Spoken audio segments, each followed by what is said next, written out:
Assalamualaikum anak-anak. Waalaikumsalam. Selamat pagi. Pagi, pagi, pagi. Yes. Apa kabarnya hari ini? Alhamdulillah luar biasa. Tetap semangat, bahagia. Allahu Akbar. Oke, alhamdulillah. Untuk hari ini, apakah ada yang tidak masuk? Ada. Mungkin pada sakit ya. Berapa orang yang ingin masuk? Baik, tidak. 3 orang ya, 3 orang. Oke, ada Arka, ada Eriska, sama Pinias. Oke, tadi ada informasi sih sakit. Oke, untuk kali ini sebelum memulai pembelajaran, alangkah baiknya ketua kelas untuk menyiapkan, dan yang kebagian baca doa siapa untuk hari ini? Oh, Ditya. Oke, Ditya siap ya. Yang lainnya tetap baca doa di dalam hati. Kepada ketua kelas, Bapak silakan.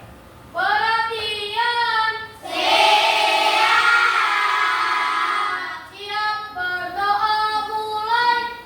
Bismillahirrahmanirrahim.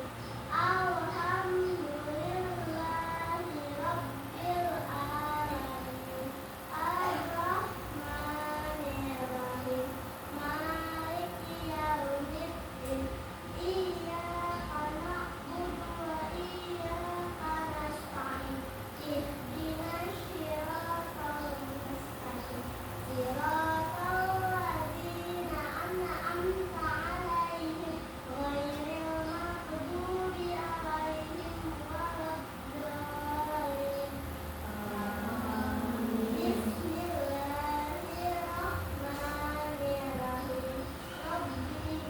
Rabbi zidni ilma warzuqni fahma birahmatika ya arhamar rahimin.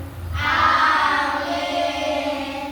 Selesai beri salam. Assalamualaikum warahmatullahi wabarakatuh.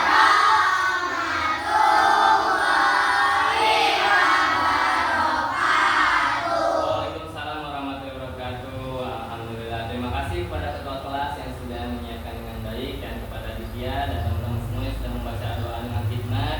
Kita doakan juga teman kita yang tidak masuk hari ini, yang lagi sakit, diberi kesembuhan agar kembali bisa belajar seperti yang biasanya. Oke, untuk pembelajaran kali ini, sebelum dimulai, Bapak mohon kepada teman-teman semua, kita literasi dulu, mendengarkan atau menyanyikan lagu nasional. Yuk teman-teman semuanya, kita berdiri menyanyikan lagu untuk hari ini. Menyanyikan lagu dari Sabang sampai Merauke. Oke. Kepada Aisyah ya, Aisyah untuk giliran hari ini sebagai dirijen memimpin teman-teman di depan. Agak maju sedikit. Oke. Oke, siap ya. Kita pakai musik aja. Oke. Sebentar. Dari Sabang sampai Merauke. Oke. Oke. Sip. Siap ya. Info Family melalui Mix Group membantu bisa. Oke, yuk kita nyanyikan bareng-bareng semua.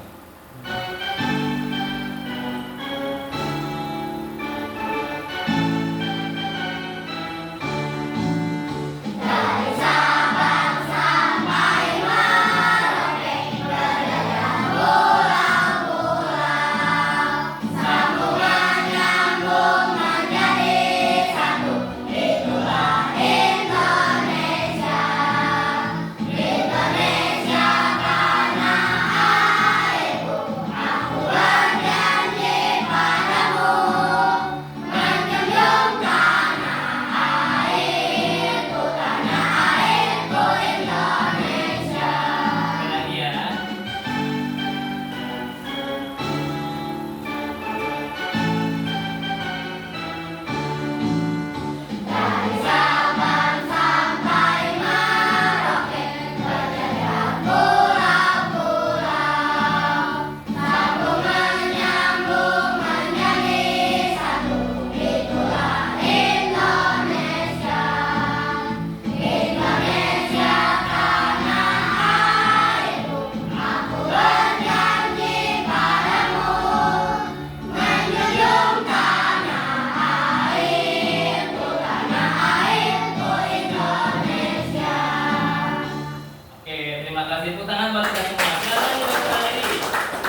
tanah air kita, menumbuhkan rasa nasionalisme dalam diri kita. Oke, untuk pada hari ini, pembelajaran hari ini, kita akan belajar dengan materi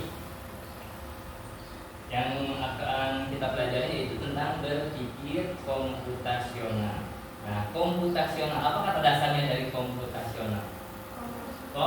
Terima kasih Aisyah. Komputer, betul. Pernah dengar kata komputer? Pernah? Apa kalian tahu komputer? Tahu. Pernah dengar, pernah lihat ya? Oke, komputer udah banyak sekarang dimiliki oleh masyarakat. Tapi apa itu komputer? Ada yang tahu? Komputer, alat yang canggih ya, yang untuk membantu manusia. Oke, betul. Secara gambarannya, alat bantu bagi manusia untuk membantu dalam memecahkan masalah sehari-hari. Ada beberapa masalah yang bisa dipecahkan oleh komputer, karena komputer itu sangat cepat, sangat bagus juga untuk permasalahan yang dirasakan oleh kita sehari-hari, bagus untuk digunakan. Oke, untuk materi hari ini yang akan disampaikan, tujuan pembelajarannya yaitu kalian dapat menemukan masalah yang terjadi pada kehidupan sehari-hari, mengidentifikasi masalah dalam kehidupan sehari-hari, dan kalian bisa menemukan solusinya dengan berpikir secara komputasional, berpikir seperti komputer. Jadi kita pun bisa loh menjadi komputer, tapi cara berpikirnya yaitu dengan berpikir secara komputasional. Untuk itu Bapak materinya pada hari ini sudah menyiapkan satu buah video. Sebelum kita mulai pembelajaran, silakan kalian buka dulu sebelum Bapak putar videonya. Siapkan dulu buku tulis sama alat tulisnya pada pelajaran hari ini. Setelah siap, tolong diperhatikan videonya dengan secara baik, secara hikmat ya. Tolong fokus, konsentrasi. Bisa kalian tulis yang menurut kalian itu penting dari video. Nanti kita akan bahas kembali setelah kita menonton video. Sudah siap? Nonton videonya sudah siap? Oke. Apakah terlihat dari belakang? Terlihat tidak? Siswa? Terlihat? Jelas? Jelas ya? Oke, kalau sudah siap, silakan kalian menyaksikan video ini dengan baik. Computational thinking. Hai teman kece, coba tebak apa artinya computational thinking atau berpikir komputasional? Adakah yang bermata jeli dan melihat kata komputasional di sini? Jadi mungkin ada hubungannya dengan komputer ya? Iya, betul sekali. Jempol buat kamu yang sudah menebak dengan benar. Berpikir komputasional adalah proses berpikir untuk menyelesaikan masalah dengan efektif dan efisien. Dalam ilmu komputer, proses berpikir ini dilakukan sebelum mulai menulis coding atau pemrograman. Jika sudah direncanakan dengan baik, maka coding yang ditulis akan sesuai dengan kebutuhan dan dapat diselesaikan dengan cepat dan tepat. Tapi ternyata berpikir komputasional juga bisa dilakukan tanpa komputer dan tanpa internet loh. Malah sebenarnya kita pun sudah menerapkannya dalam kehidupan sehari-hari, mulai dari membuat sendiri, mencatat ringkasan pelajaran, hingga menyiapkan tas untuk sekolah besok. Wah, kalau kita sudah bisa menerapkannya setiap hari, berarti kita semua sudah mahir dong. Belum tentu. Contoh-contoh tadi kan menerapkan berpikir komputasional pada masalah yang sederhana. Masih banyak nih masalah yang lebih kompleks, seperti misalnya mengatur keuangan bulanan, apa yang harus dilakukan kalau kamu tersesat di tempat baru, hingga memilih jurusan dan karir. Lalu yang lebih penting lagi, ketika kamu dewasa nanti, kamu akan menghadapi era industri 4 dan bahkan 5. Di sini kamu perlu kecakapan untuk memanfaatkan dunia digital, mulai dari mencari dan memilah informasi yang kamu perlukan, hingga menggunakan informasi itu untuk membuat keputusan penting dalam hidupmu. Menghadapi masalah kompleks kehidupan di masa sekarang dan masa depan ini mirip seperti merencanakan coding yang sudah dibahas sebelumnya. Kuncinya adalah memahami masalah dengan tuntas dan mencari cara menyelesaikan yang efektif dan efisien. Nah, kalau begitu, bagaimana agar kita bisa berpikir bahas ya 4 landasan dari berpikir komputasional. Yang pertama, dekomposisi. Dekomposisi artinya membagi masalah kompleks ke bagian yang lebih kecil agar mudah diselesaikan. Misalnya kamu ditunjuk jadi ketua panitia lomba 17-an. Maka untuk memudahkan pelaksanaan, kamu bisa menunjuk panitia bagian acara, konsumsi, publikasi, keamanan, dan lainnya. Yang kedua, pengenalan pola. Artinya mencari kesamaan dan pola di antara bagian-bagian masalah kompleks yang sudah dikejar. Misalnya kamu hendak melipat dan menyimpan jemuran di rumah, maka kamu perlu bisa mengenali jemuran milik ayah, ibu, kamu, adik, dan milik bersama seperti spray, handuk, dan lainnya. Ini karena jemuran-jemuran itu perlu disimpan di tempat yang berbeda. Yang ketiga, abstraksi. Artinya fokus pada informasi yang penting saja, mengabaikan detail yang tidak diperlukan. Misalnya kamu hendak menceritakan pengalamanmu berwisata ke luar kota. Tentunya kamu mengalami banyak hal dari mulai berangkat di bus, berfoto bersama, makan di restoran, menginap di hotel, hingga perjalanan pulang. Tapi nggak mungkin kan kamu ceritakan semua kejadian dengan detail pada teman-temanmu. Pasti mereka bosan kalau kelamaan. Jadi kamu harus menyaring beberapa kejadian yang menarik saja untuk diceritakan pada teman. Yang terakhir, algoritma. Artinya membuat langkah-langkah penyelesaian atau membuat aturan yang diikuti untuk menyelesaikan masalah. Misalnya kamu diberi daftar belanja di supermarket oleh ibu. Ada minyak goreng, telur, roti, sayur, dan kopi. Lalu kamu harus buru-buru karena ibu sudah mau memasak dengan minyak goreng itu. Nah, kalau seperti ini, satu cara yang efisien misalnya mulai dengan mengambil barang yang paling dekat dari pintu masuk hingga terakhir yang paling dekat dengan kasir. Nah, itu dia 4 landasan berpikir komputasional yang perlu diterapkan untuk memecahkan masalah yang kompleks. Lalu berikutnya, apakah ada cara untuk mengasah kemampuan berpikir komputasional? Tentu ada. Selain bisa coba kamu terapkan ke masalah sehari-harimu, kamu bisa juga latihan soal untuk mengasahnya. Misalnya, gurumu akan memberikan soal-soal computational thinking di mata pelajaran matematika, bahasa Indonesia, dan IPAS dalam kurikulum mereka. Selain itu, kamu bisa ikut tantangan bebas Indonesia juga. Yuk coba simak satu contoh soal computational thinking. Dalam bis studi wisata, ada 3 kelompok anak yang akan diantarkan ke 3 tujuan berbeda. Bis berhenti pertama di restoran, lalu hotel, dan terakhir di museum. Hanya ada satu tempat penyimpanan koper di samping bis, yang hanya bisa dibuka dari satu pintu. Sopir bis ingin mengatur koper-koper penumpang hingga mudah dikeluarkan. Bantu supir bis menentukan urutan memasukkan koper-koper itu ke dalam tempat penyimpanan. Pertanyaan, koper kelompok anak yang mana yang dimasukkan terakhir? Oke, nah dari pertanyaan tadi, berangkat dari bisnya itu yang pertama dia ke tempat makan, ke hotel, sama museum. Nah, si supir bisnya itu mau nyimpen koper kelompok anak mana yang dimasukkan terakhir, yang paling terakhir. Yang terakhir ya, yang terakhir, yang dimasukkan terakhir, yang disimpan. Kalau museum, kayaknya museum kan nanti berhentinya paling terakhir. Berarti kalau terakhir yang dimasukkan terakhir yang berangkat ke restoran, tepat sekali. Oke, dan tadi jawab terakhir, betul. Kalau tempat yang ditujunya museum itu adalah tempat terakhir. Tapi koper yang disimpan duluan adalah tempat ini. Dia tempatnya di dalam. Ya, terus baru lanjut ke yang ke hotel. Baru disusun ke yang hotel. Terakhir karena yang paling dekat adalah tempat rumah makan atau restoran. Jadi koper yang terakhir yang dimasukin sama si supir itu yaitu yang pergi ke restoran. Oke, itu contoh berpikir secara komputasional dengan cara dalam kegiatan sehari-hari dengan cara dekomposisi. Anak yang ingin pergi ke museum. B. Anak yang ingin pergi ke restoran. C. Anak yang ingin pergi ke hotel. Atau D. Yang manapun boleh. Soal ini diadaptasi dari challenge.bebras.org.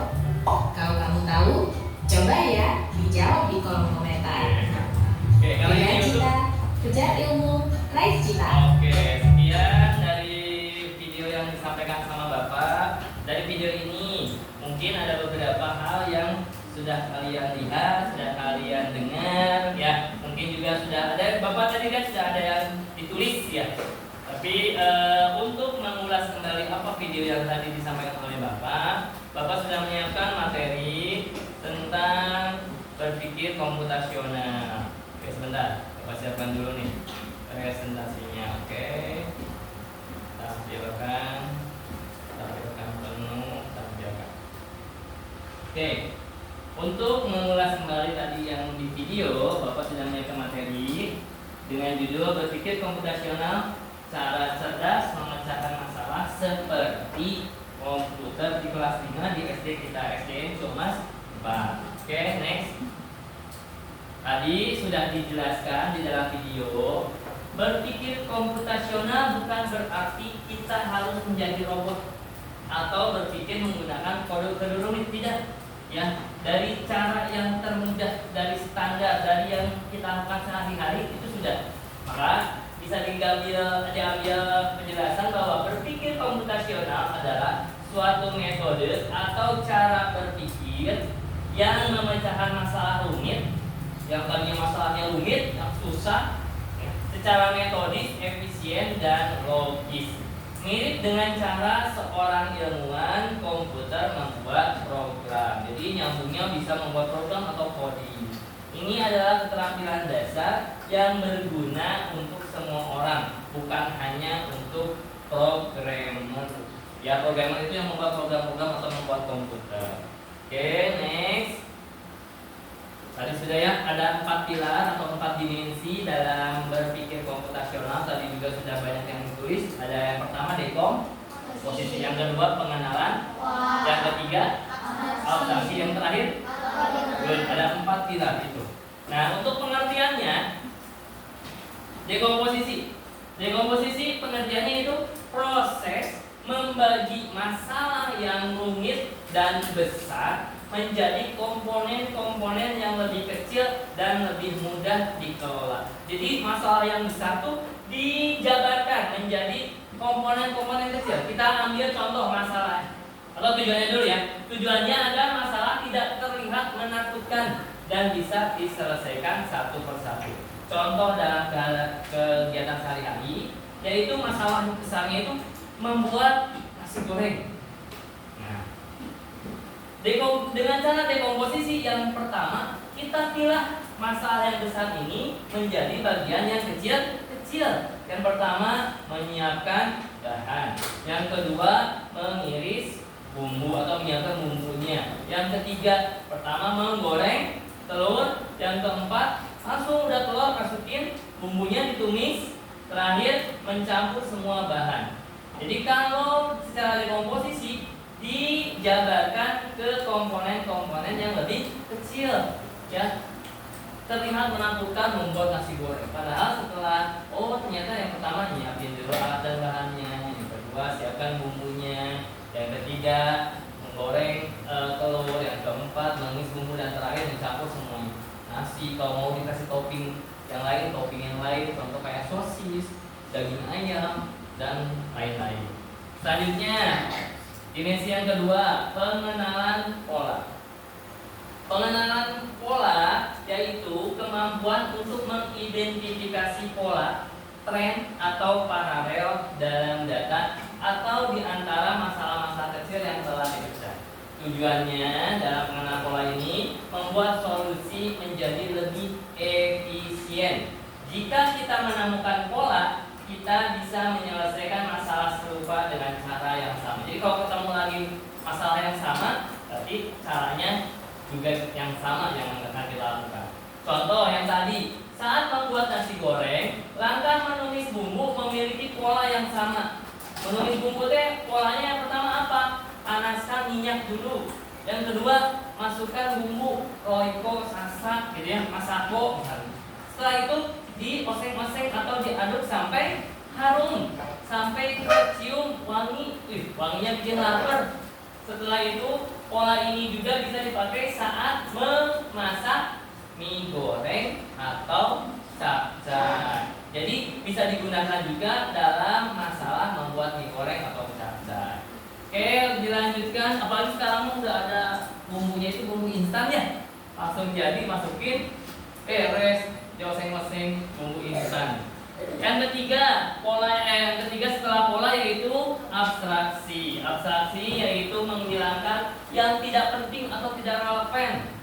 Jadi yang tidak penting sudah dihilangkan, dihiraukan, tidak nggak usah dipikirkan gitu, nggak usah dibuat susah. Jadi kita yang susah-susah yang tidak penting kita buang. Tujuannya agar kita tidak bingung dengan informasi yang terlalu banyak dan bisa fokus pada inti masalah. Contoh sehari-hari, saat mengendarai sepeda kita fokus pada cara mengayuh. Sepeda bisa pada pakai sepeda?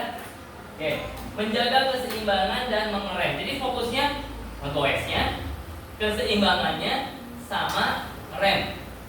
Kita tidak perlu memikirkan bagaimana cara kerjanya.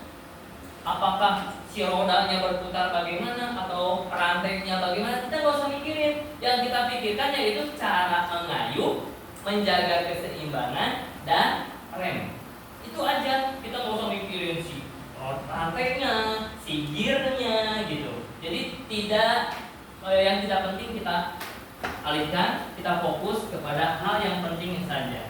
Terakhir, untuk dimensi yang keempat yaitu algoritma. Serangkaian langkah-langkah atau aturan yang jelas dan berurutan untuk menyelesaikan masalah. Algoritma adalah hasil akhir dari 3 pilar sebelumnya. Yang tadi 3 pilar atau 3 dimensi sebelumnya, ini terakhirnya adalah algoritma. Ciri algoritma yang baik, satu, urutannya jelas. Jadi harus berurutan. Nggak bisa kita melangkah tanpa urutan, itu tidak bisa. Contoh, kayak tadi membuat nasi goreng, apakah bisa langsung masukin nasi ke dalam wajannya? Tidak. Ya, langkah urutannya yang pertama, kita panaskan minyaknya, tumis dulu bumbunya, baru di langkah terakhir baru masukin nasi. Oke. Yang kedua, tidak ambigu, tidak memiliki arti ganda. Yang ketiga, pasti berhenti setelah masalah selesai. Contoh sehari-hari, resep masakan, petunjuk perakitan mainan kalau yang suka bikin mainan, atau tutorial cara melakukan sesuatu. Sama halnya kayak kita dalam keseharian dalam agama Islam itu tata cara wudhu, kan urutannya jelas, itu algoritma. Nggak bisa tidak berurutan, dari masuk tangan dulu, mulut, sampai terakhir itu kaki dan kaki ya. Oke, itu gambaran dari materi pada hari ini. Selanjutnya ini contohnya dulu. Tadi dari video sudah contoh, tapi untuk menguatkan kalian Bapak kasih contoh dekomposisi. Contoh penerapan dalam kehidupan siswa, yaitu masalah besarnya itu ketemu dengan masalah yang pertama, disuruh mengerjakan presentasi IPA tentang sistem pencernaan manusia. Kalau yang susah, kayak masalahnya besar. Nah, dengan dekomposisi kita memilah masalah besar itu menjadi komponen-komponen yang lebih kecil. Nah, masalah yang tadinya sistem membuat presentasi IPA tentang pencernaan manusia, kita larikan dengan pilar yang pertama, dekomposisi, yaitu mencari dulu materinya tentang sistem pencernaan manusia. Mencari materi dari mulai mulut sampai ke terakhir ya, dari usus terakhir sampai sistem pencernaan itu sampai anus ya. Terus yang kedua, membuat poster atau slide atau gambar untuk presentasi, bisa dari karton, bisa mencari di internet ya, terus di print internetnya tentang sistem pencernaan manusia. Yang ketiga, mendesain tampilan, boleh dihias kembali karena ingin lebih tampilnya lebih baik, ingin lebih bagus lagi, tampilannya agar lebih menarik. Terakhir, berlatih presentasi, berlatih dulu, coba dulu. Ada yang jadi moderator, ada yang membawakan materi, ada yang membantu temannya dengan cara megang posternya, gitu ya. Posternya dipegang, seperti yang sudah kita pernah lakukan di kelas. Begitulah contoh membuat presentasi. Terakhir, membagi tugas setiap anggota. Jadi setiap anggota punya tugas masing-masing. Ada yang nempelin gambar, ada yang menulis materinya yang disampaikan, ada yang jadi pembawa acaranya atau moderatornya itu. Dan nanti kalau ada yang nanya, ada juga siapa yang menjawab pertanyaan dari teman. Itu membagi tugas masing-masing. Setelah dijabarkan kayak gini, permasalahan yang tadinya besar terlihat lebih mudah tuh nantinya. Oke, yang kedua, pengenalan pola. Pengenalan pola pembuatan setiap slide-nya itu, jadi nanti apa yang dibuat di posternya atau gambarnya, pertama ada judulnya dulu. Judulnya kalau ini berarti judulnya apa? Sistem pencernaan manusia. Good boy. Oke, terima kasih Ketua yang sudah menjawab. Judulnya itu, apakah gambarnya ada? Nanti bisa dicari. Bisa, ada gambar dari mulut ya. Sistem pencernaan ada. Kalau yang pernah melihat dari mulut terakhir sampai ke lubang anus, itu sistem pencernaan yang manusia. Ada lagi sistem pernapasan. Terakhir poin-poin pentingnya, mulut berfungsinya apa?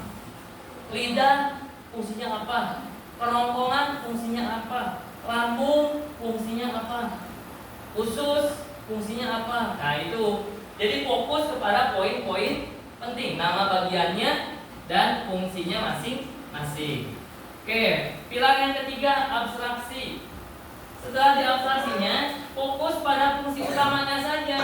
Tidak perlu menghafal semua nama enzim, karena di lambung, di usus itu nanti akan ada enzimnya. Nah, enzim itu yang akan detailnya itu kalian akan pelajari di SMP. Karena kita masih SD, kita hanya fokus kepada organ-organnya saja. Fungsi utama dari organ sistem pencernaan manusia. Itu saja abstraksinya. Jadi fokus, yang tidak pentingnya kita abaikan dulu.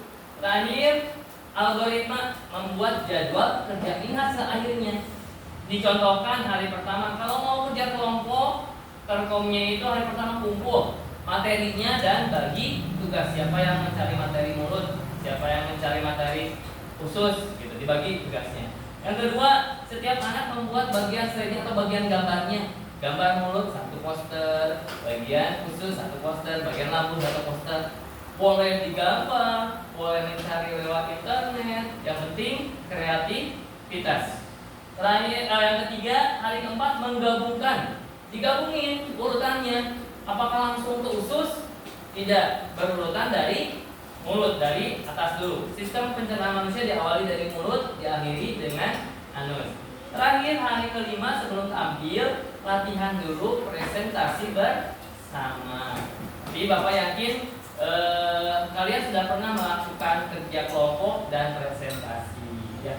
Oke, ini 4 pilar dari contoh yang dikuatkan dari video sebelumnya. Apakah ada yang mau ditanyakan? Apakah ada yang sudah paham tentang ini? Oke, sudah. Berpikir komputasional. Coba apa itu berpikir komputasional kalau sudah paham? Proses berpikir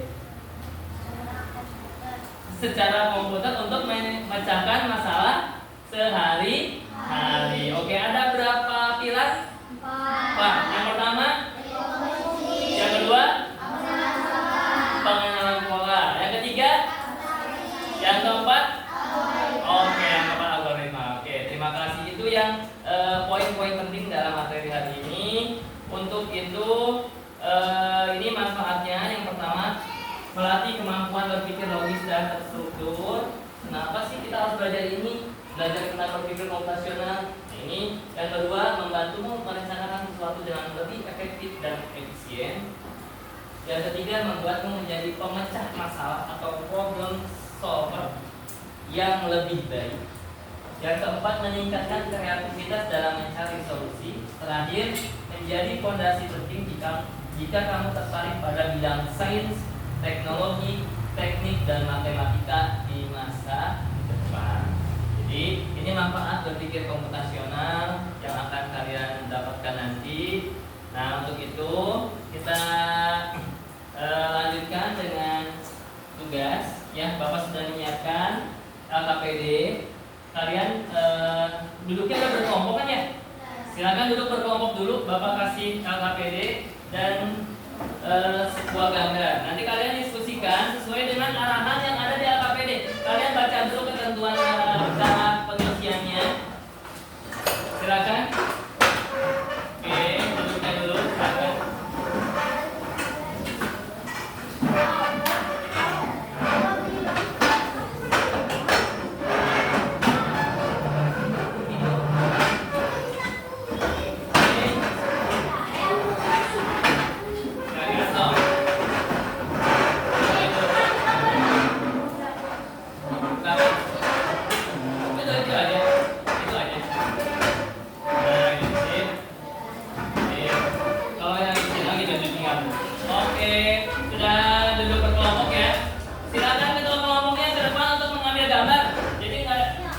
ya. Ada 4 gambar. Kalau kelompoknya silakan ke depan yuk. Jangan lihat, jangan ke satu. Oke, jangan ke satu. Oke. Silakan. Silakan kalian diskusikan dengan teman kelompoknya, ya.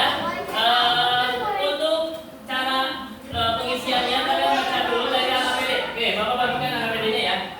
Nih, yang lainnya ditulis di buku tulis. Satu orang bertugas menulis di sini. Yang lainnya tulis di buku tulisnya. Ya, karena nanti kalian akan presentasi di depan. Satu orang menulis di AKPD-nya karena nanti dikumpulkan. Yang lainnya diskusikan di bukunya. Hasil diskusinya ditulis di dalam bukunya. Jadi bahkan kalian diskusi kelompok. Nanti ada lem bapak saya. Ada yang punya lem kertasnya? Ada 2 yang bawa tidak? Ada cukup. Nanti yang ke bawah nanti bisa. Oke, Bapak kasih waktu 10 menit ya untuk mendiskusikan ya, dan nanti presentasi ke depan untuk menyampaikan hasil diskusi tiap kelompok masing-masing. Kenapa? Oke, nanti ditempel, nanti lemnya ada dari temannya. Udah, lemnya boleh minta. Oke, udah. Yang ini di kalian nih. Nih, satu menulis di situ. Tulis dulu, jangan lupa ditulis ketua kelompok dan nama anggotanya. Ada yang menulis, yang lainnya menulis di buku tulis. Yang lainnya menulis di buku tulis. Nanti kan presentasi ke depannya, silakan diskusikan.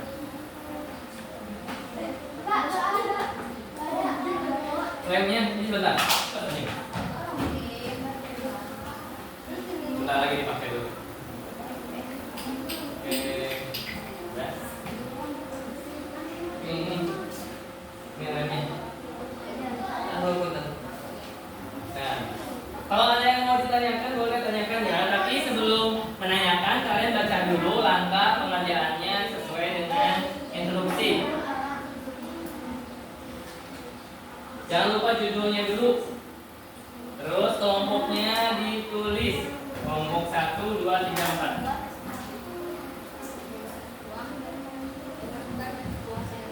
Oke.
sebelah mana?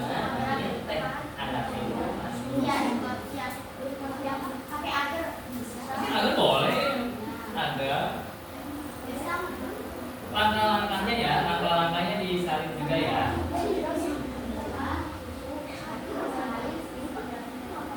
Nanti di depan bagi tugas baca-baca dulu. Ada yang kartu, ada yang biru.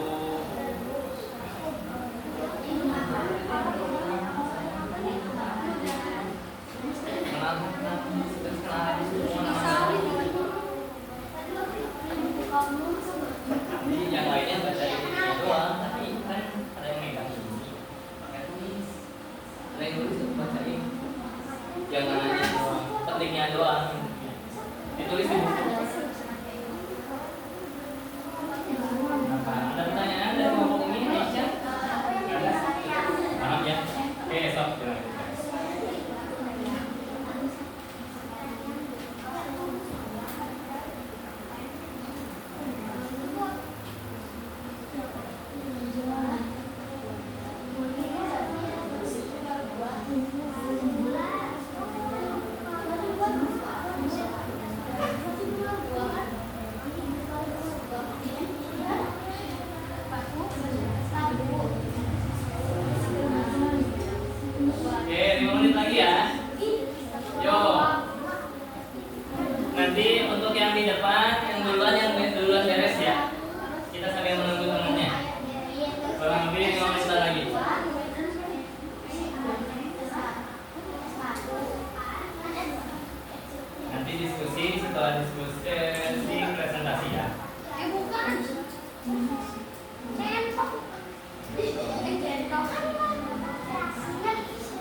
Kamu butuh aja segala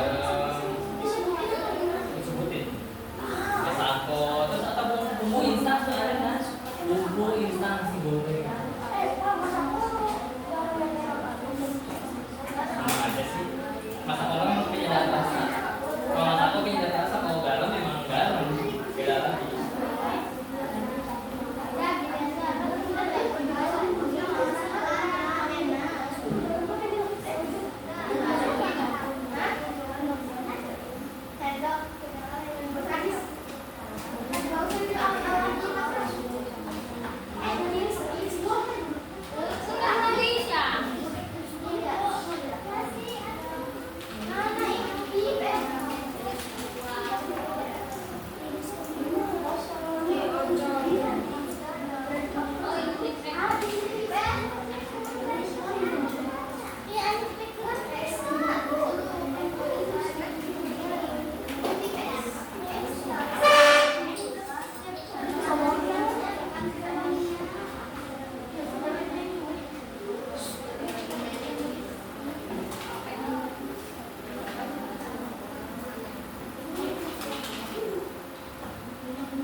Tadi kelompok sudah selesai. Kelompok 2 belum. Kelompok 1 belum. Nah, kelompok 4 belum. Kelompok 3 belum juga. Sudah beres kelompok 4.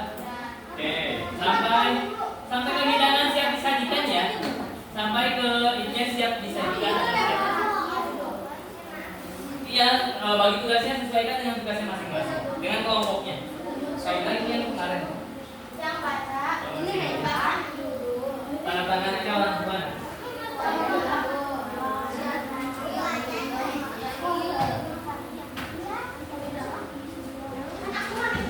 Ya 5 menit lagi ya.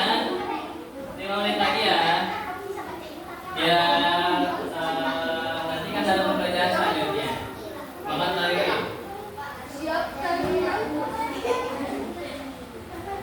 Di sini belajar untuk materi selanjutnya pendidikan Pancasila. Ya nanti setelah itu baru. Ya. Oke. Yuk biar ada yang sudah siap kelompok 2 sudah beres. Belum. Kelompok 4 yang lainnya disalin ditulis ya. Nanti kan dibaca di depannya.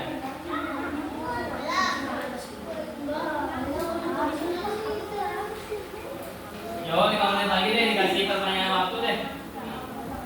Yo.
Oke, 2 menit lagi. Sudah siap ya untuk yang tampil pertama kelompok 1. Untuk tampil duluan ya. Selanjutnya kelompok 4. Setelah kelompok 4, kelompok 2, terakhir kelompok 3.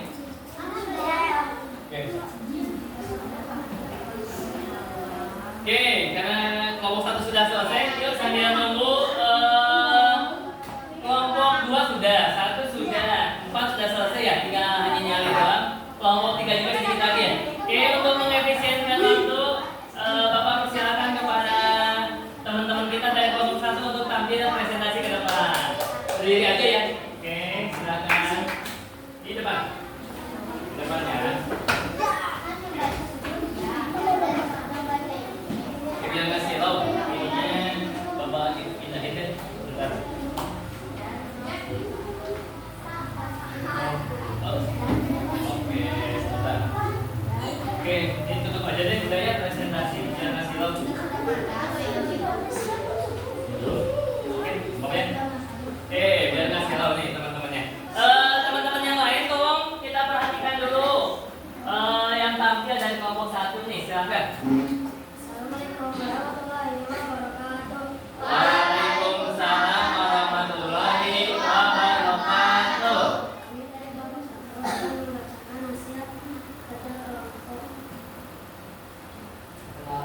Perkenalan dulu. Perkenalkan saya. Iya.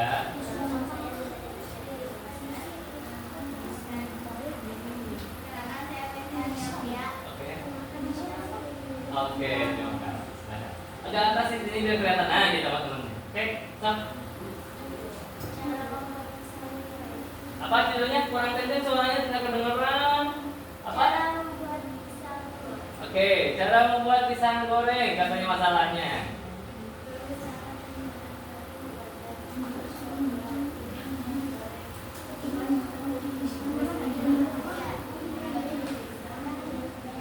Oke.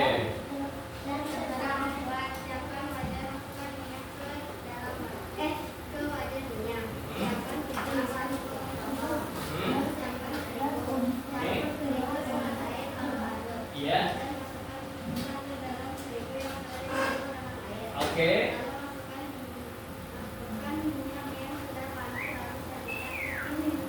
Oke, masukkan ke dalam minyak yang sudah panas tadi. Terus di berapa menit itu gorengnya? Kurang lebih sampai kelihatan sampai menguning ya.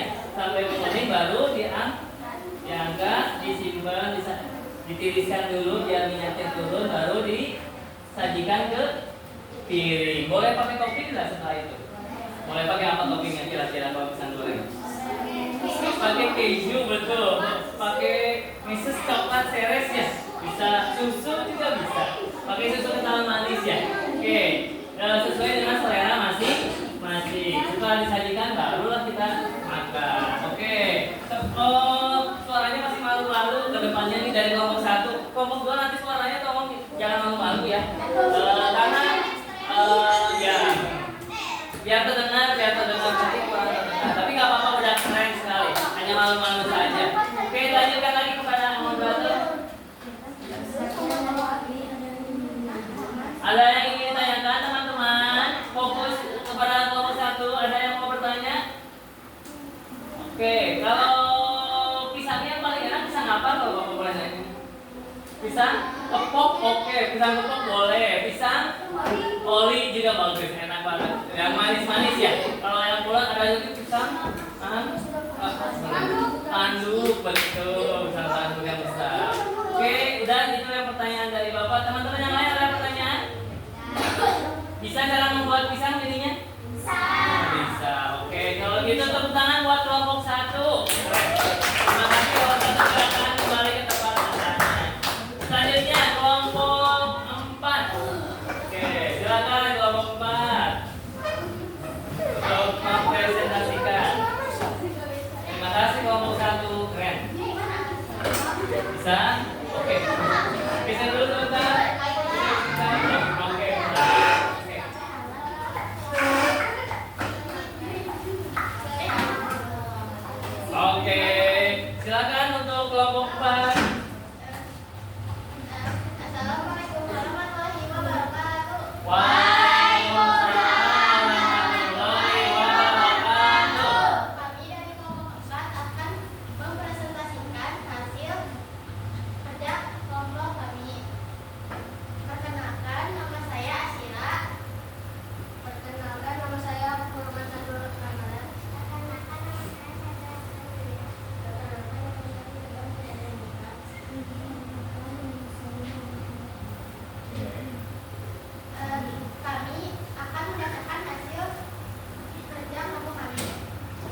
Judulnya cara membuat es buah. Oke, silakan. Ada alat dan bahan. Jadi dekomposisi alat dan bahannya ya. Alatnya sok silakan.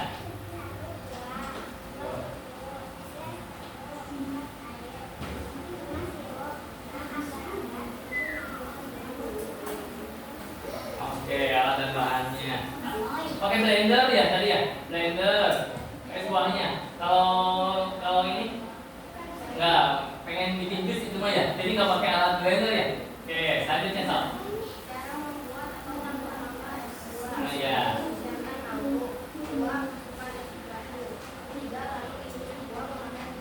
Oke, buahnya apa sih tadi? Buahnya apa aja?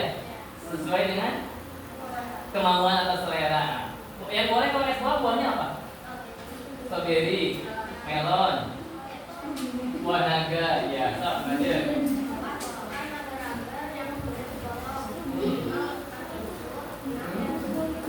Iya, masukkan air tambahkan dan air secukupnya. Oke.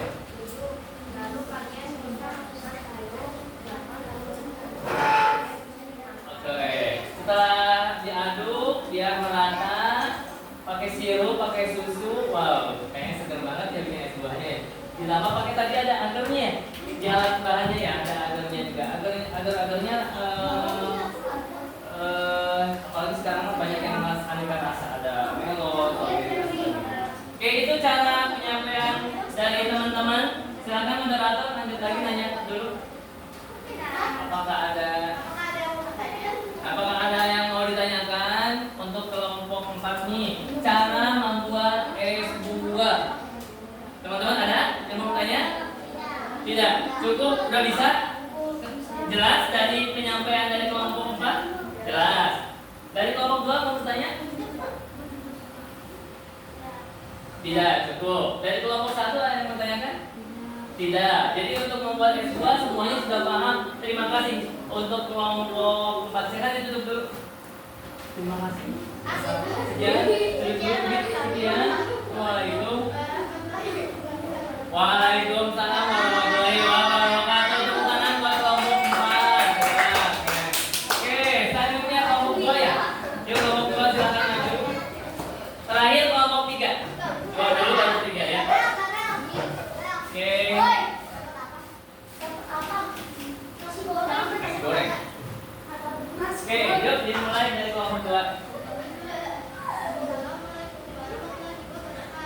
Waalaikumsalam warahmatullahi wabarakatuh. Agak atas. Oke.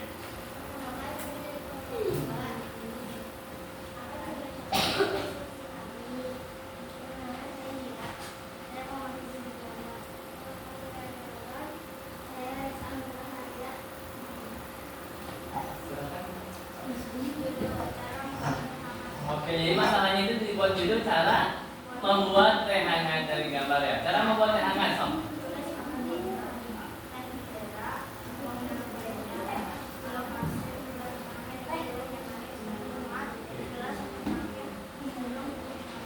Oke, alat dan bahannya itu silakan.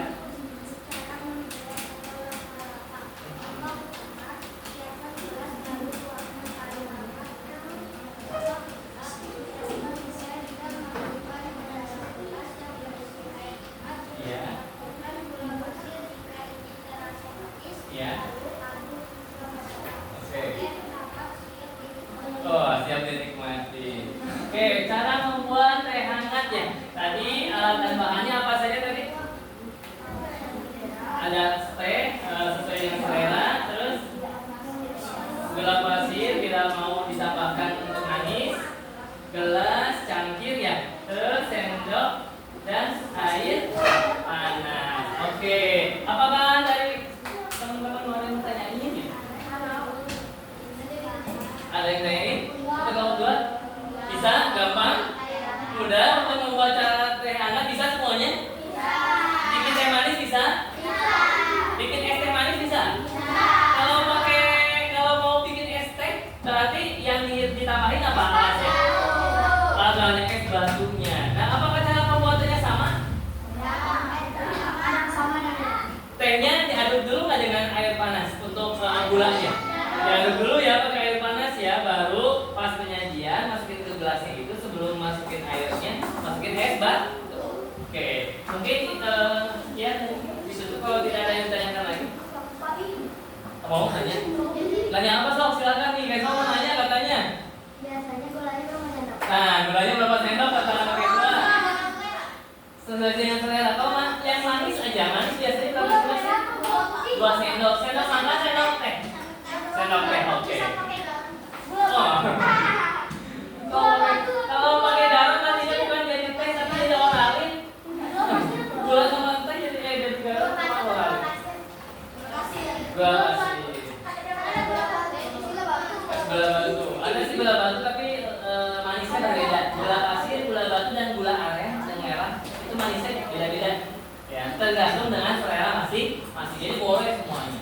Oke, ada lagi pertanyaan? Terima kasih kepada kelompok 1 nih, ketuanya Keso dan bertanya. Dari sana juga Daryl nanya, dari sini juga bertanya. Oke, ada lagi yang kita ingin untuk teh hangat? Karena semuanya bisa ya. Ternyata berpikir komputasional itu tidak semenakutkan itu. Jadi dirubah dengan suatu masalahnya dibagi menjadi komponen-komponen yang lebih kecil. Oh, dibagi-bagi di sini gampang. Kalau tidak ada pertanyaan silakan ditutup oleh ketuanya. Ya.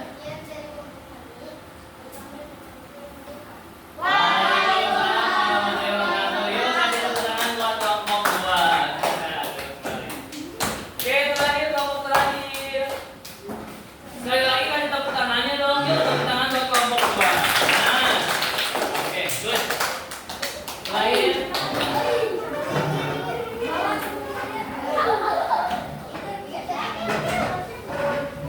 Oke, ini kelompok yang hadir paling banyak ya. Oke, silakan.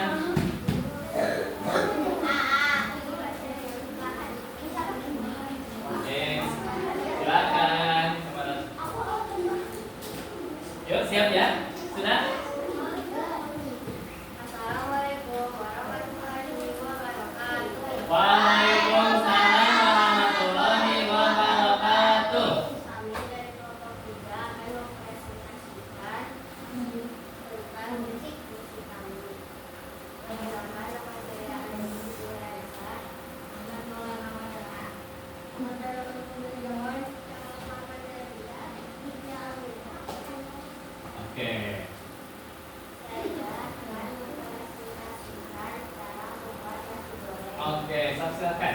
Cara membuat nasi goreng. Alat: wajan, spatula, piring, bawang, garam, kecap, bawang, nasi, minyak, telur, bumbu, tomat, sosis, garam. Oke.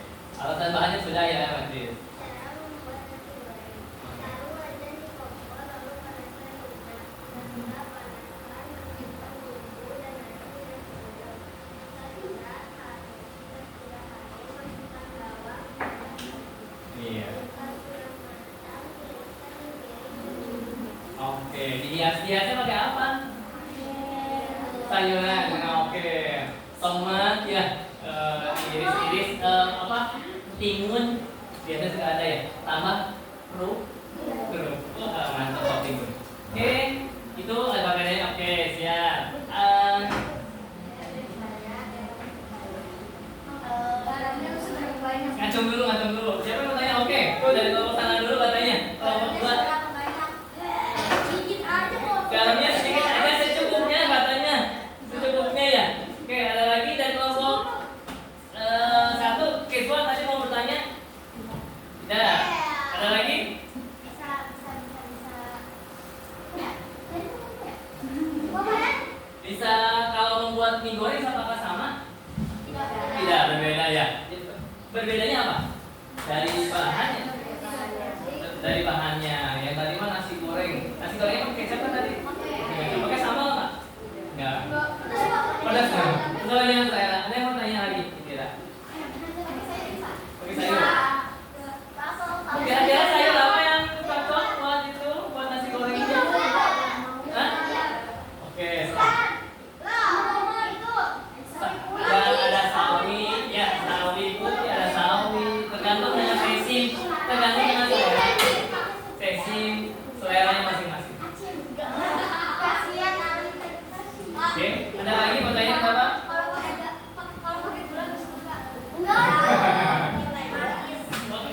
Di bumbunya itu sebetulnya pakai gula sih boleh, tapi sekarang itu untuk membuat nasi goreng, membuat bumbu-bumbu sudah ada bumbu yang sudah siap saji dan di dalamnya itu sudah masuk ke dalam bumbu-bumbu tadi. Sekarang udah lebih instan, sama kayak mie instan. Oke. Ada lagi pertanyaannya? Tidak ada?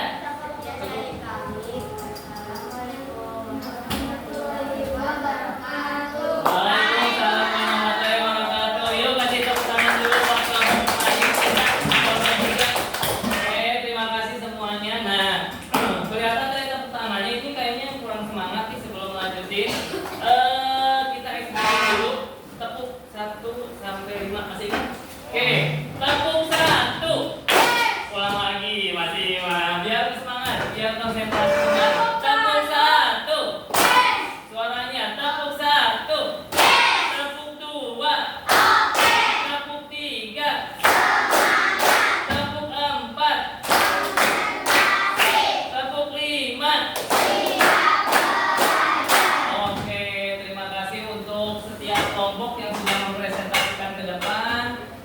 Dan setiap kelompok juga sudah tadi ada yang bertanya bagaimana cara membuat atau bertanya tentang topping yang lain ya. Oke, Bapak juga menambahkan tadi sedikit untuk pertanyaannya biar tadi presentasinya lebih hidup. Tapi kebanyakan dari teman-teman semua ini masih malu-malu untuk presentasi ke depannya. Suaranya terdengarnya sedikit ya.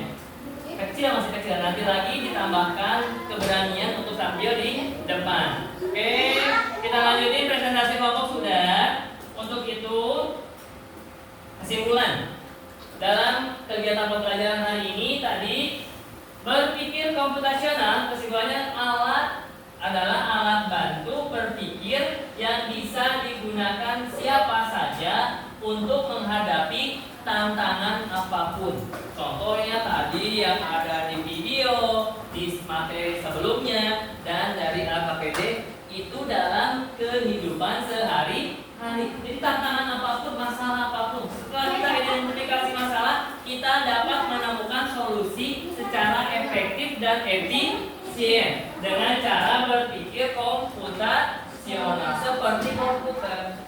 Tadi ada 4 pilar atau dimensinya. Yang pertama dekom, yang kedua, yang ketiga, yang keempat.